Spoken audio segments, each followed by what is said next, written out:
Hello, John Mason. How is everybody? Hope everybody is well.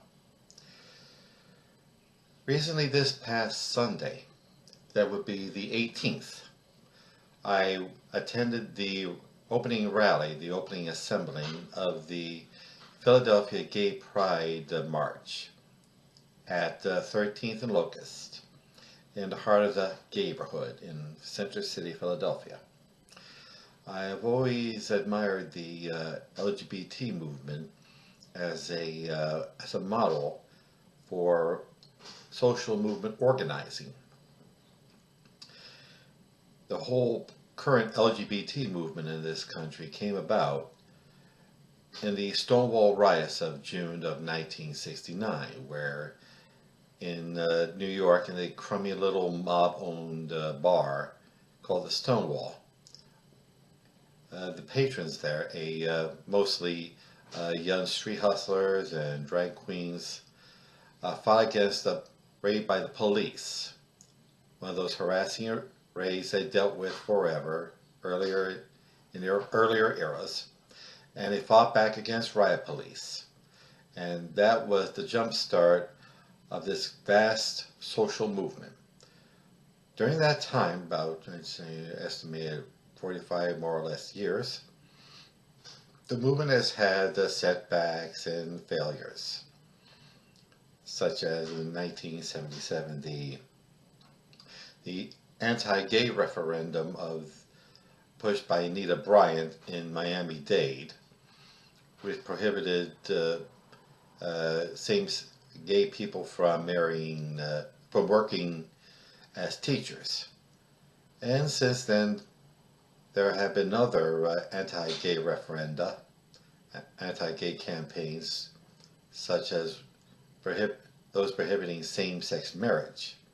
But after persistent, dedicated effort, the LGBT movement has succeeded in being a part of the American landscape, socially, politically, and culturally, where somebody somewhere knows some gay friends.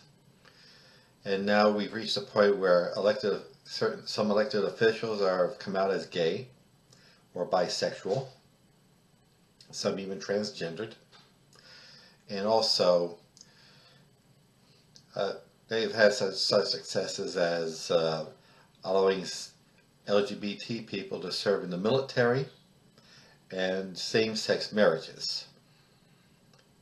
And in spite of all the difficulties, all the failures, all the setbacks, all the hostility, particularly after the AIDS crisis, they've succeeded.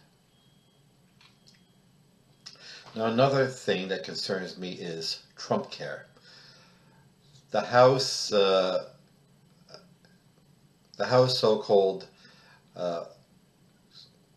Health Care Act, which is really a giveaway of tax breaks to the billionaire class, and would take 23 million people deprive 23 million Americans from their health insurance, is now in the Senate.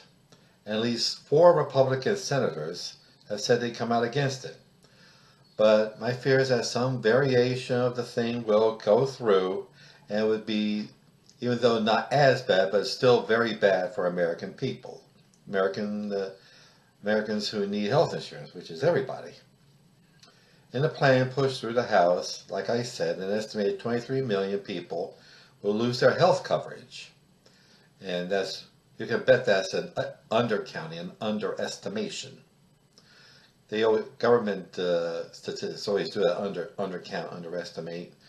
And Medicaid, there'll be cuts to Medicaid funding, whereby states would have to try to fill in the gap, and they won't always have the resources to cover the loss of federal funds.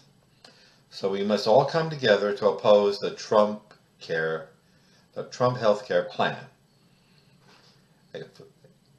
Do what's worked before: raid congressional offices and demand an answer. What are you going to do about the Trump health care plan?